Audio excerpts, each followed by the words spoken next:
Hello, this is Marley with Fawn and Fire Intuitive. I hope you guys are doing awesome. Today I wanted to talk about a few ways to date consciously. So if you are awakened, ascending, a starseed, a light worker, an empath, a psychic, a healer, if you know that what we see right before us, is not all that there is, and you are hungry and searching for, your person, your soulmate, your twin flame, or you just long for deep connection with another soul, it can be difficult to navigate dating in the modern world. A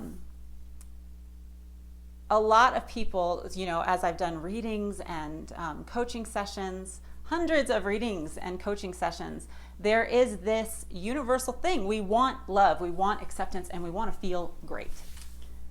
In my hundreds of readings that I have done one-on-one with people and coaching sessions, the majority of them are about a relationship, a deep soul connection. And often it is a deep soul connection or twin flame connection that catalyzes our ascension or our awakening altogether.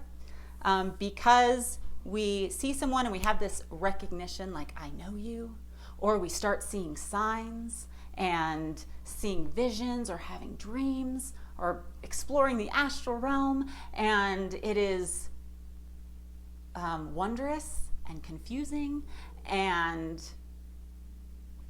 it becomes this obsessive need to understand why, and how can I get to the outcome? How can I get that person? Because clearly, if I am seeing all of these crazy things, I am meant to be with them and they are mine, and so we want to, instead of the whole goal of it being expansive, for us to realize, oh my gosh, my soul can recognize another soul from a past life, and we agreed to meet here too and work some stuff out.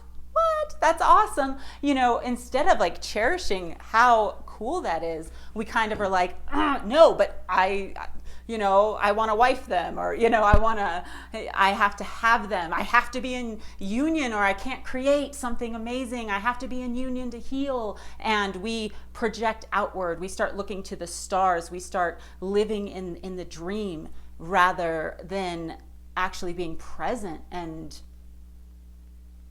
with the relationships and the energy that is right around us right here, right now. And then often people finally, get to the place where they're like, I can't control this, because as you start to move up in vibration, which is the ascension process, feeling the contrast and moving up in vibration to where you're not trying to get love, you're not trying to give love, you are being love.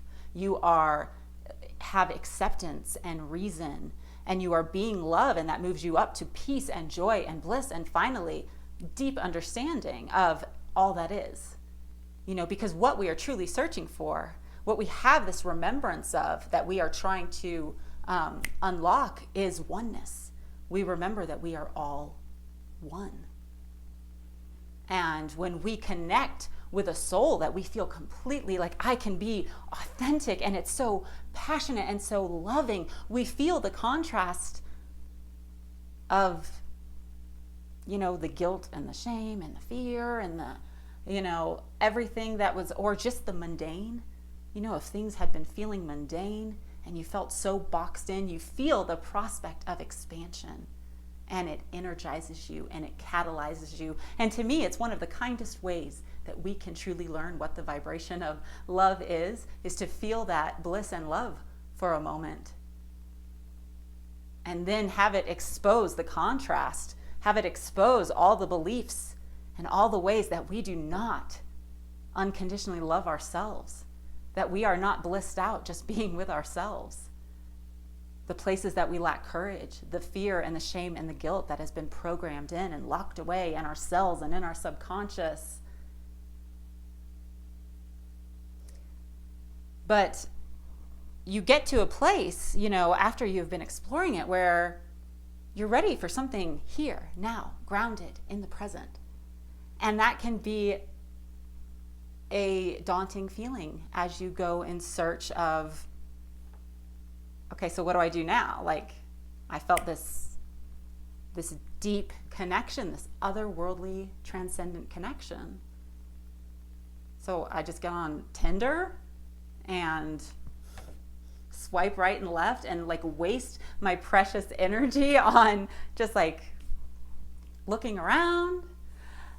So I have a few tips that might be really helpful for you if you are ready to, connect with somebody, or you are connecting with someone, but you're having a hard time not controlling it, or having your past fears come up. So first off, definitely set intentions and start to reprogram your mind. It's very important that you know deep inside that love is easy, because love is not an action, it is not a commitment, it is not a relationship, it is simply a vibration. And we draw to us what we are. So the more that you can just know love is easy, I am lovable. It is so easy to find people that I connect with, that I can have an experience with. And it's easy to find someone who wants what I want, that I can build a future with. So that's number one.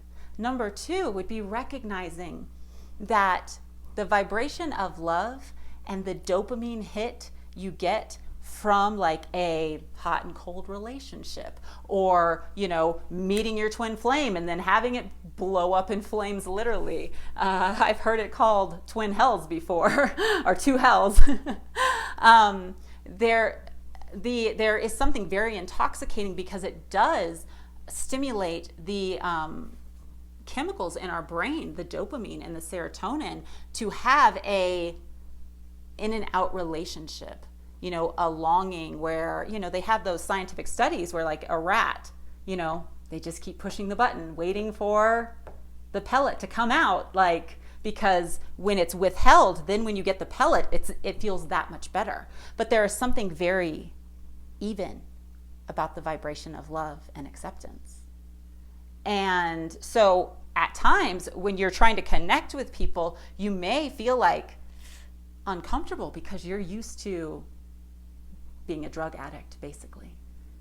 And if you're not getting that supply, you start to feel really anxious. But truly, you are your own supply, And so it is going to reveal to you maybe some of the unhealthy patterns that having a deep soul connection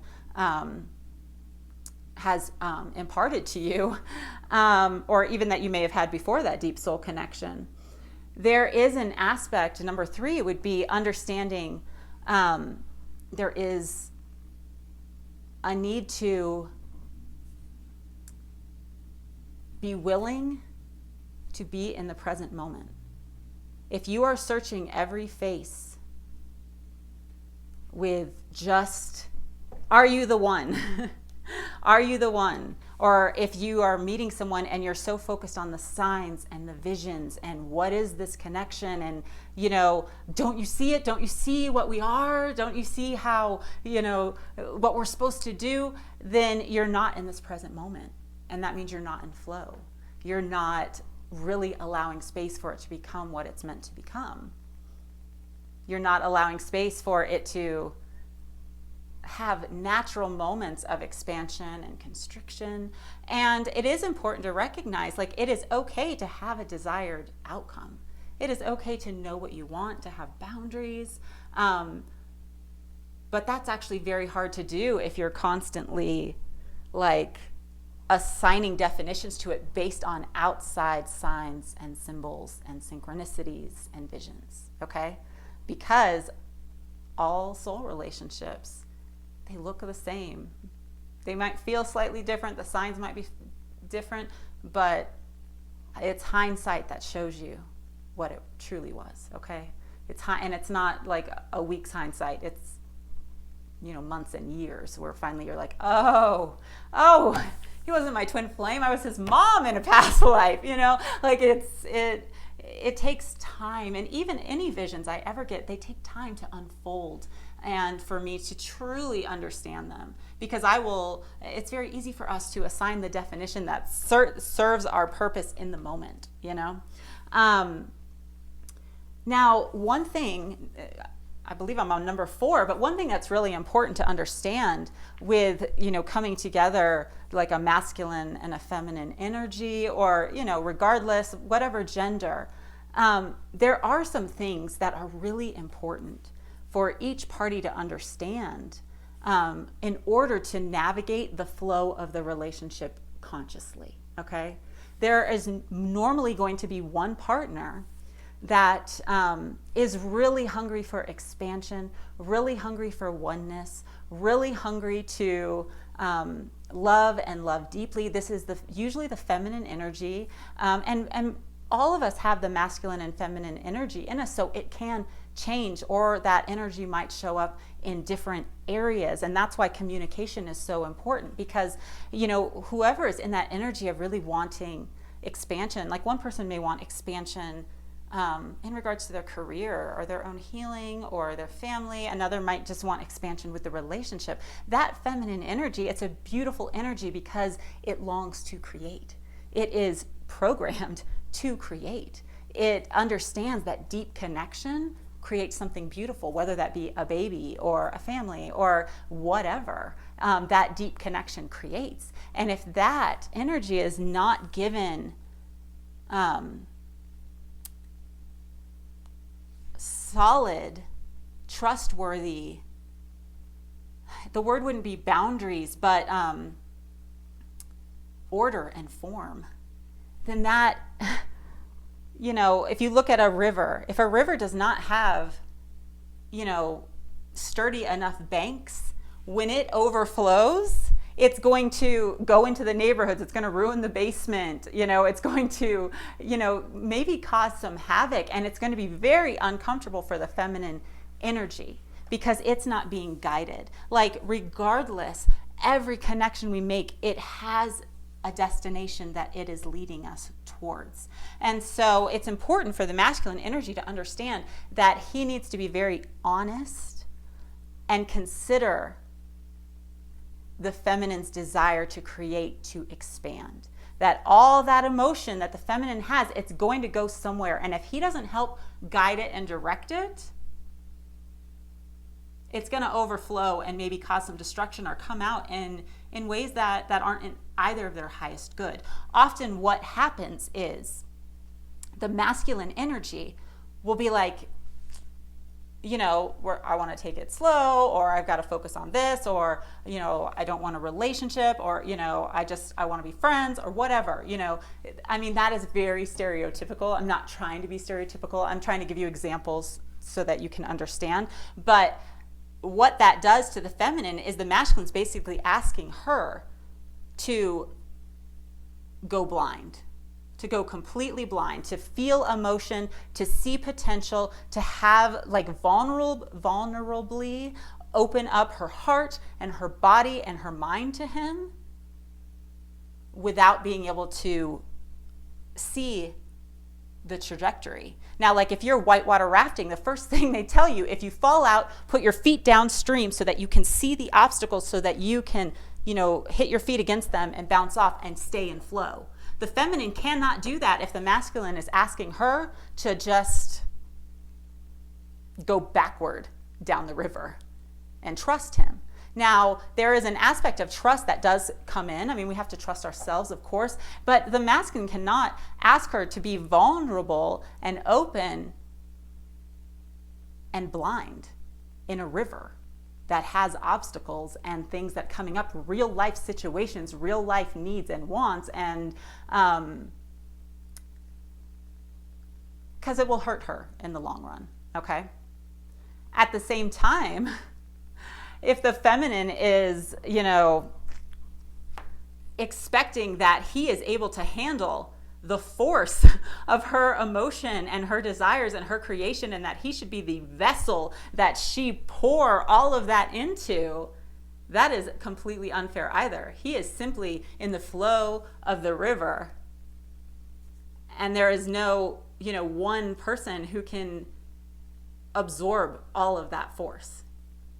That would be like if there was a hurricane And he's like, I'm just one sandbag. Like, I can't, there is a need for the feminine to also be directing her own energy. But when it comes to the relationship, there needs to be, and this will be number 5, transparency and a shared goal and a shared vision, whatever that might be. It might not be like we're going to get married and have kids. It might not be like I accept all this information you're giving me about like the visions you're getting, but there is a shared goal of like, okay, right now, this is what I can give.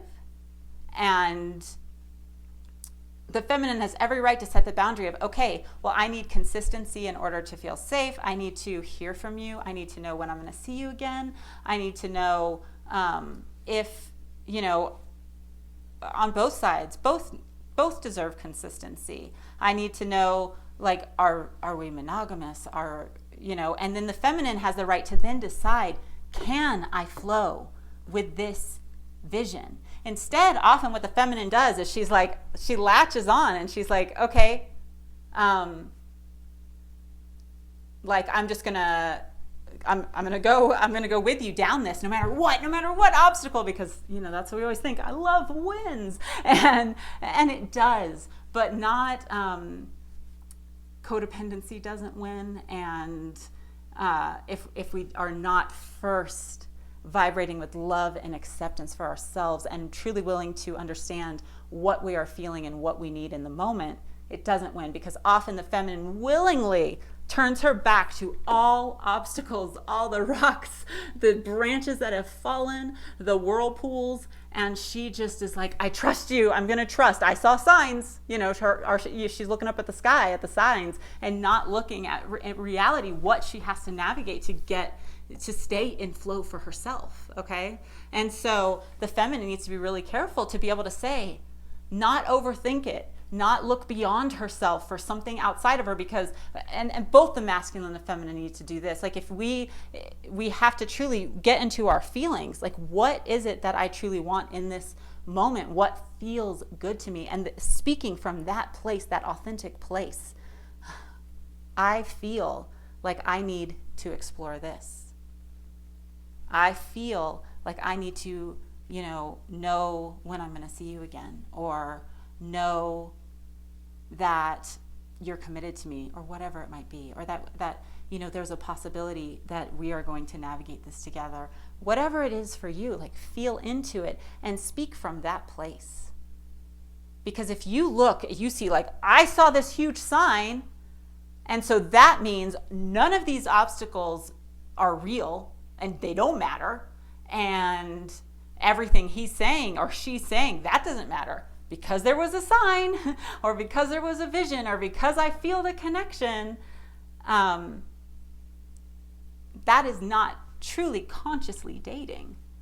That is consciously connecting in the 5D with somebody, but it is not consciously dating or connecting in a relationship. So there is a need to feel into your heart space and be able to set loving boundaries that are not in control of the other person, because the other person has the right to say, I can't give you that boundary. But then it's really important that you are able to go continue down the river, because their love is easy. Connection is easy, and there is somebody who can give you that. Somebody who will know that you're worth it, but you have to know you're worth it, and you won't find it if your worth depends on one specific category of energy, one person seeing it, and they most likely see it. What I find so often, that we see each other's worth, we're just at where we're at, and a lot of times, like, men will pull away because they don't want to hurt you. They don't want to. They see, like, whoa, she has a strong vision. She has so much to give. And if I screw her over, I'm a huge beep. I don't want to hurt her. I better let her explore, But and it's important for men to understand too that even though her energy might seem so overwhelming and she might want to create so much, she's often the feminine, she is more flexible than you realize, and she really does desire to be guided. She really does desire to connect and navigate obstacles with somebody. You know, she's not afraid of the obstacles. She just really wants to navigate it with somebody. All right, so I hope that was helpful. My website's in the box below, or you can shoot me an email. I do offer sessions if you're looking to remove certain blocks that are keeping you from connecting. You're feeling like, you know, you maybe you are in a place where you're stuck, like a whirlpool. I would love to connect with you, and I will talk to you guys soon. Bye.